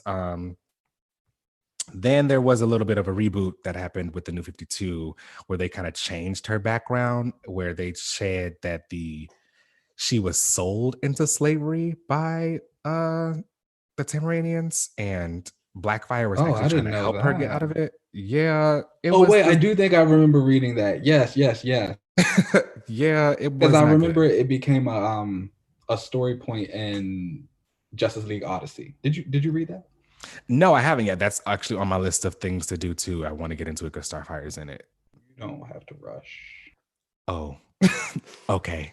Yeah. Got it. So yeah, the New 52 era was kind of weird with her. So what I would do for a relaunch for her is I would actually give her a solo series again and actually have her leave Earth, because she's been there, you know, as long as we've kind of known her, she's always kind of lived there. I'd have her leave Earth and find a like Tamaranian colony, because I think Tamaran was like exploded or something like that. And I would have her go out in space, find like a Tamaranian colony on a different planet or something, and start to get more in tune with that culture, and also reintroduce her younger brother, Ryander. Oh, I do love Ryander. Yeah, I think that would be really cool. I'd bring him around and I'd have him be like a supporting cast for her, and have the two of them kind of work and build a relationship together and kind of go on some adventures, and then have her obviously come into contact with her sister and have her sister still hate her because there's nothing wrong with someone being a villain. And I would still have them kind of go at it, but I would actually have her go out and really explore herself and more of like her Tamaranian side. And when she would come back to Earth, I would have her become a full-time member of the Justice League, because it's time that there's no reason she shouldn't be a Justice League member. And I mean, they need more women, so she should be a member. They do. Yeah, okay. So that's what I would agree with that. I think it's definitely time for Starfire to take a little bit more of a prominent role. Again, after Wonder Woman, you could probably say she's like one of DC's most prominent female characters. Yeah, I feel like it's Supergirl, Wonder Woman, you know, Batgirl probably, but I feel like Starfire should definitely be up there. Yeah, Starfire's like a top 5. Yeah, and because really boosted her. She doesn't have, which is awesome. I think that show really did a great thing for her, because she doesn't have real ties to like a lot of the other characters there, because she's from a whole other planet. You know, like it's not like she's like a legacy character of someone else. Yeah. So I think that it's time for her to get like an actual boost of character. If y'all could do it for Nightwing, you could do it for her. Okay. That's all I'm saying. So did you like their relationship? I think it's cute that she is like bigger than him. I think if you're reading Titans now, I think you'll enjoy it a little bit more. So that was one of my things too about that new Teen Titans run. Mara Wolfman and George Perez, those characters have so much personality. Yeah. And the story, because again, the run was so long, like the stories they go through, it, you know how one of the things you always say that you like to see characters in the relationship, working on the relationship. Nightwing and Starfire very much do that the entire time, because Corey is such a passionate person. When something's upsetting her, she lets it be known. Like I'll never about her. Yeah, I'll never forget the issue where Dick Grayson finally decides he's quitting being Robin, and she like burst out. She's like, "Why didn't you tell me this? Like, why is this the first time I'm hearing about it with everybody else?" Right? Yeah, like, she was like, "Well, we're supposed to be like, you know, together." That was, and he like even apologized to her. He's like, "I'm so sorry." Like, it's a really cool relationship. I actually enjoy it a lot. Yeah, I mean, their relationship is cool. I would rather her be single and kind of doing whatever she wants to do, and not be tied to no man. But I did like when she was dating Nightwing. I think they actually got married too, right? I think they got married, but I think Raven crashed the wedding and ended it before it could actually like follow. That sounds like something Raven would do. I can't stand Raven. She's interesting. Starfire actually has been married twice. Once with some random alien for I think like a peace thing.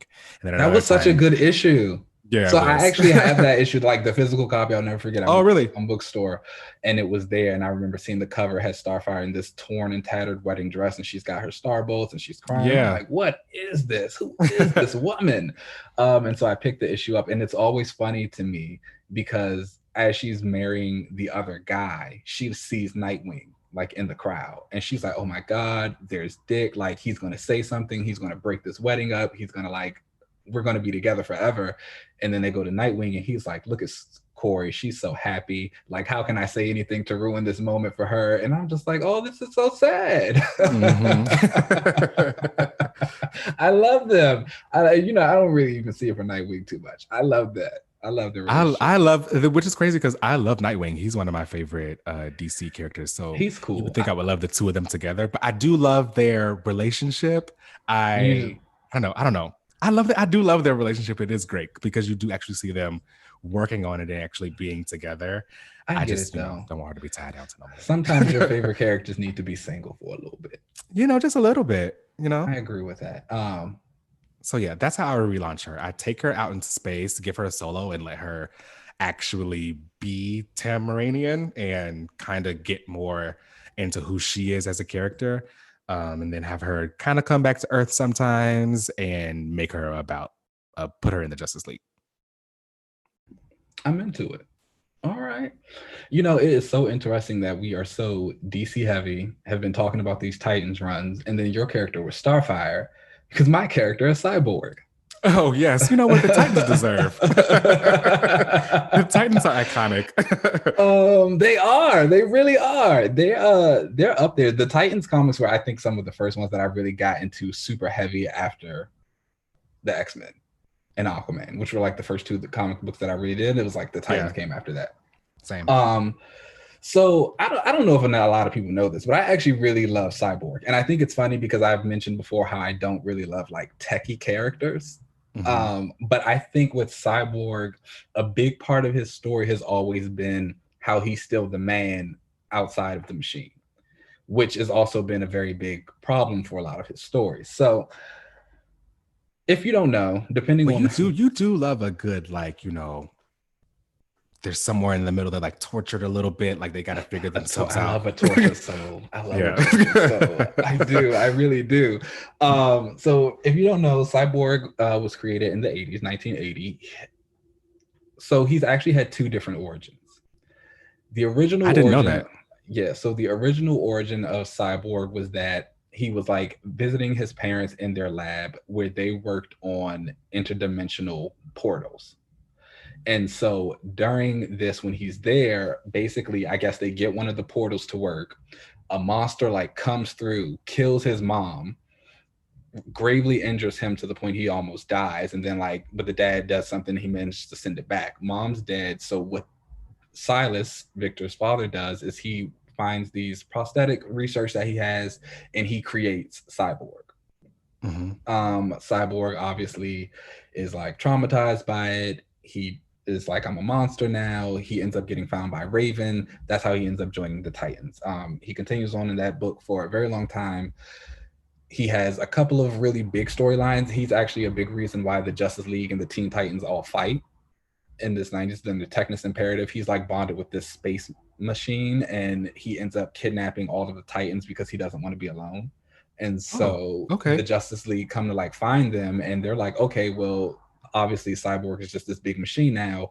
We got to destroy it. And all the Titans are like, no, he kidnapped us because he's alone. He's clearly still in there. And huge fight breaks out. They end up saving him. It's a really fun story. And I think it's also one of those things like if you just want to see the hero, you know, I always say I don't like a hero versus hero story, but that was a good hero versus hero because it made sense. It made sense. And so he also plays a big part in the Johns Titans run. He's kind of acts as the mentor to the team. He brings on the new guys. It's great. He's just had a really good story. Then the New 52 hits.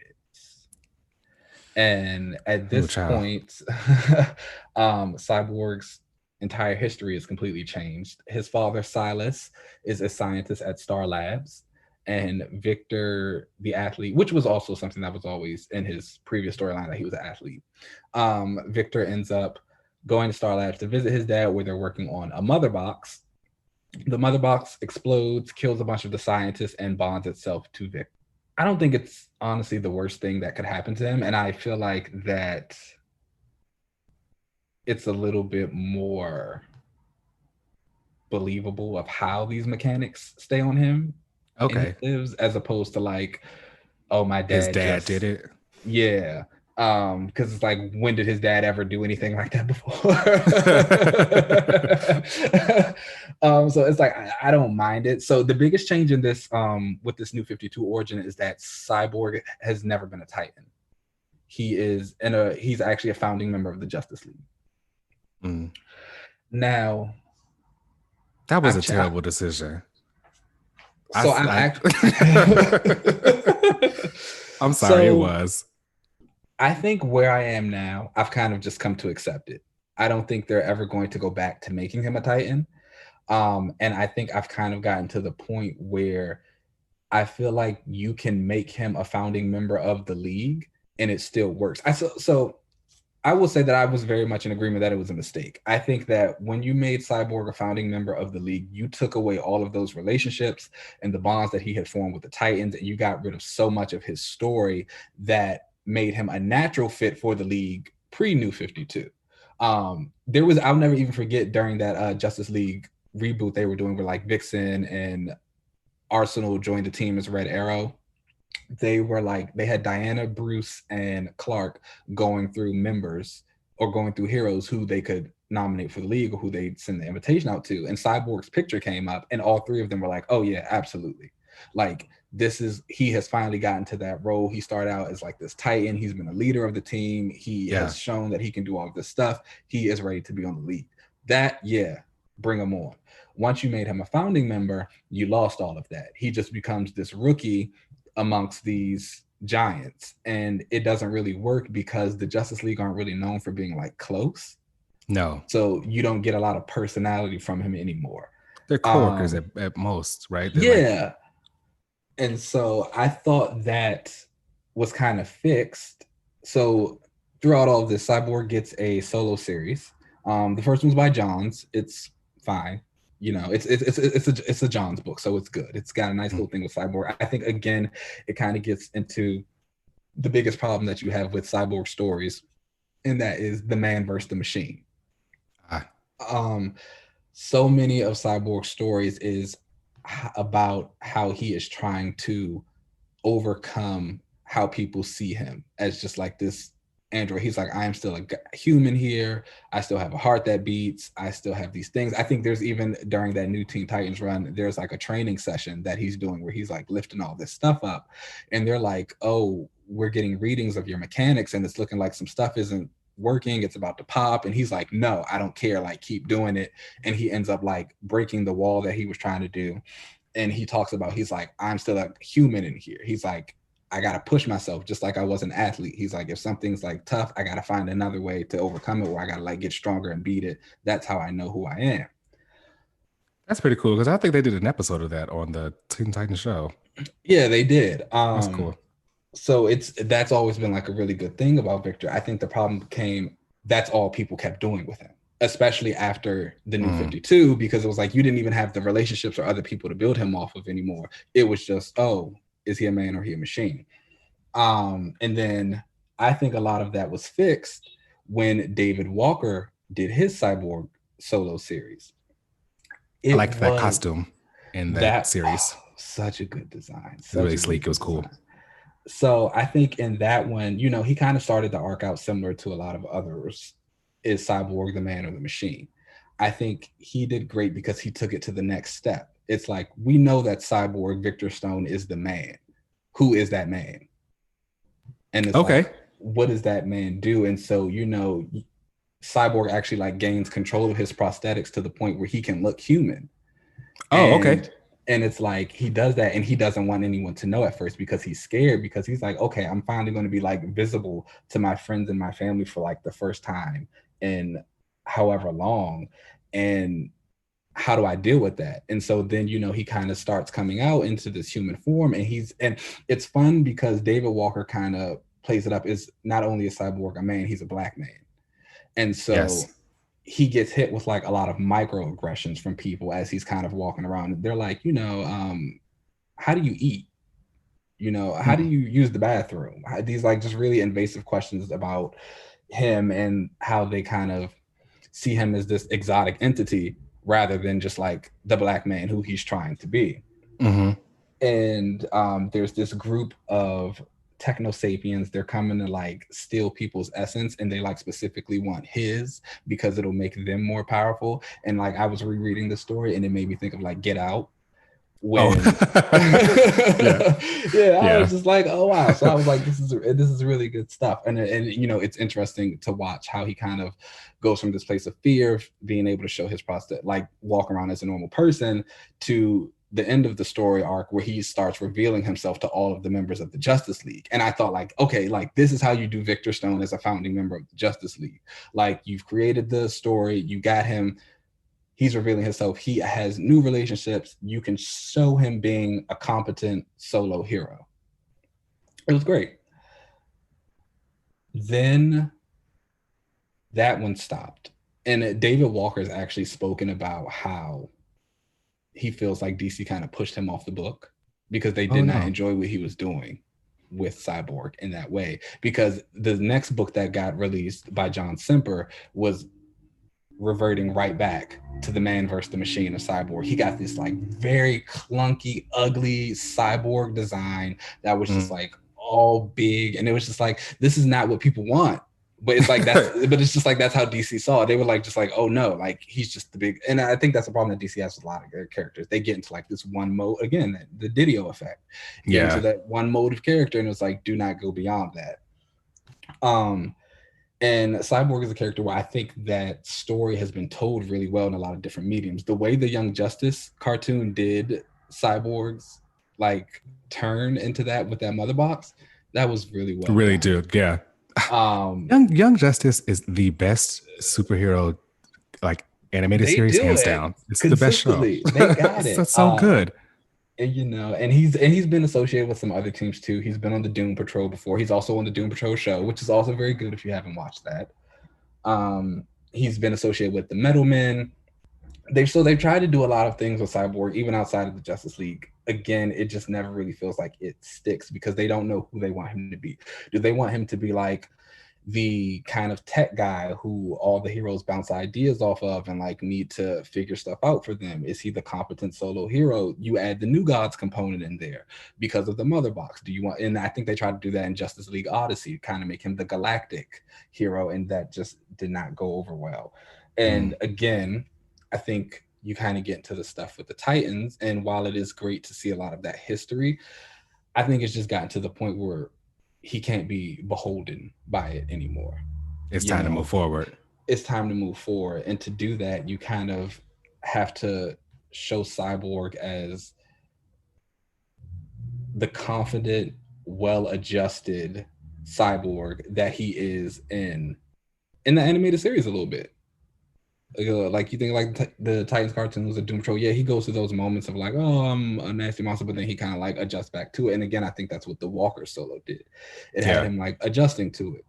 And so it's like, you just got to. So with all of that being said, my relaunch for Young Cyborg, I will say this before I even get to that. While I don't mind Cyborg as a solo hero, I do not think he thrives as one. Okay. Because a big part of Cyborg, I feel like he falls into the mentor family role of the team. He cannot do it by himself.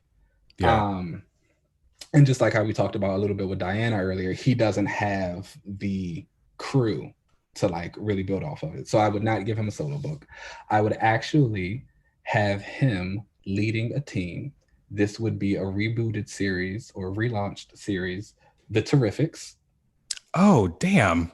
Yeah. So, okay. So for those of you who don't know, the Terrifics is the DC team. They're basically DC's Fantastic Four. The original team way better written right now. The original team was Mr. Terrific, Metamorpho, Phantom Girl, and why can't I think of his name? The long guy. Oh, Elongated Man? Plastic Man. Plastic Man, yes. Woo! I could not remember his name just to save my life.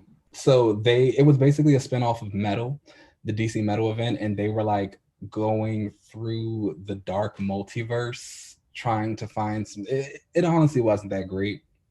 I really love the concept and the characters more than the actual execution of it. This Terrifics would be a kind of revamp from that.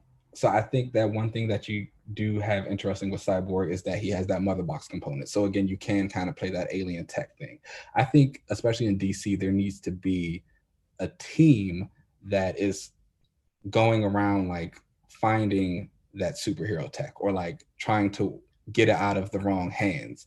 And I think that Tech Squad. Yeah. And so you would kind of house that at Star Labs because where else would you house it? Yeah. And then of course you have like all these people. You have Victor kind of being able to monitor it. You have him out still being able to be a hero because again, I think that's where a lot of Cyborg stories also lack in that the best ones are when he's being an outright hero. I think about in the Johns run during Titans when the team fought Dr. Light and Cyborg comes out and he like, and like after everybody's gotten their asses handed, he's finally like, no. And he comes in. And even when Priest took over the Justice League for a couple of issues and he put Cyborg in charge of the team, and he was like trying to stop like a war of people and things like that. Like Cyborg is still a hero at the end of the day. And so it's like he gets to go out, do that. We get a little bit more about like all this alien tech that's probably out there on Earth. You can have the New Gods come in sometime because again, he's got a mother box attached to him. And his team, I would give him another little team. The Okay. team, I'd bring Metamorpho back just to give the feel of the old Terrifics. I would bring in Red Tornado, another android type Okay. character he can use. Okay. I like And him. my last one is the female Dr. Light. Oh, love Dr. her. Yeah. Because she's also a scientist, so it's like, who else is better to get into these alien tech and things at Star Labs than Dr. Yeah. Himio Hoshi? That is a solid team. Then that's a terrific team I can get behind. I was really, I think I was just like, again, I really do like Cyborg, and I think he's one of those characters where he thrives with other characters. Mm-hmm. And I think that particular group is just one that can give him a lot of interesting interactions, and they also could use some spotlights of their own, especially Dr. Light. She deserves. I do like her a lot. They need to use her again. And I think putting all of them together could bring in so many different like corner fandoms and stuff. And I think that would be dope to see. They don't really have like a tech like corner, do they? I feel like that'd be really cool to like start to open up on. And it's so weird because like all the things you could do with it. Because again, with Cyborg, you can really play him on so many different types of playing fields. Again, the space thing didn't work. Justice League Odyssey was a mistake. But like the potential for him to kind of be like, I guess, the detective of. Wait, Starfire's in that, and so is Cyborg. Do they know that they were Titans together in it? Is that ever even brought up? Is Starfire a Titan in the New 52 or the Rebirth era? You ask. I don't know. so I remember, because I feel like during the New 52, especially when Starfire was in the Red Hood and Outlaws book, right, it was a lot of confusion about that, because they were saying at one point she wasn't a Titan. Like they literally had who was it? Arsenal. Roy Harper was like asking her, like, you don't remember Dick and Donna and Gar. He was like asking her, like, you don't, and she's like, I don't know who those people are. Yeah, I remember. Yeah. And so it was always like a weird thing of her Titan. I honestly think they scrapped it all. And then they sometimes would come back and say, like, she would be like, oh, I kind of remember these people. I don't, but I don't. She would like, oh, I kind of remember them, but I don't want to talk about it anymore. So I don't know if they. I wondered if in Justice League Odyssey, if they ever like. Not that I recall. I mean, I guess I could go back and reread it and let you know. Like, I wonder if they ever even like touched on it at all. But honestly, the big thing about that book, Jessica Cruz was in it, the Green Lantern. It kind of became like her story. Okay. Yeah. It was, everybody else was, I mean, like, people did some things every now and again, but it was mainly a Jessica story. Okay. I like that relaunch though for Cyborg. He should definitely be like the leader of like the tech sector of he's DC. He's got a lot, and I think, again, if you make him a founding member of the Justice League, that is fine, but you have to really give him something to do outside of the Justice League. Yeah. And that means if you're going to make him a founding member of the Justice League, and if he's going to be the tech one in the group, that means you have to like cement him as the tech one of the group. And so it just kind of works that way. But I don't know, man. I wonder what their thinking was, especially like when you had Black Lightning right there. Black Lightning was right there. Honestly, I think it was a couple of things. I think they definitely put him on the Justice League because he was black, and they wanted to have a black character. Absolutely. Or even Vixen. I was gonna say Vixen. My idea was, why not have Vixen? Vixen is perfect. Get another woman. You get another woman. Yeah. And you fill your black card, which is what you guys trying to do.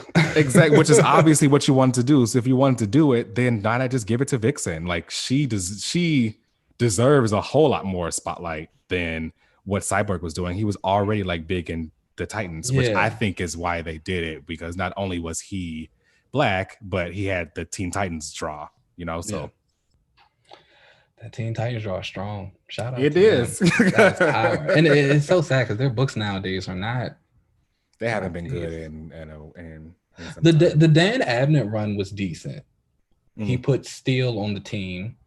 Natasha Irons, and he brought Miss Martian in. But again, I think it's also one of those things where it's just like DC's continuity is just kind of like, you don't know where it all fits. Yeah, so everything was a little shaky. Well, that was that. Oh, and again, staying on brand, want to announce that next week we're going to be doing another reread.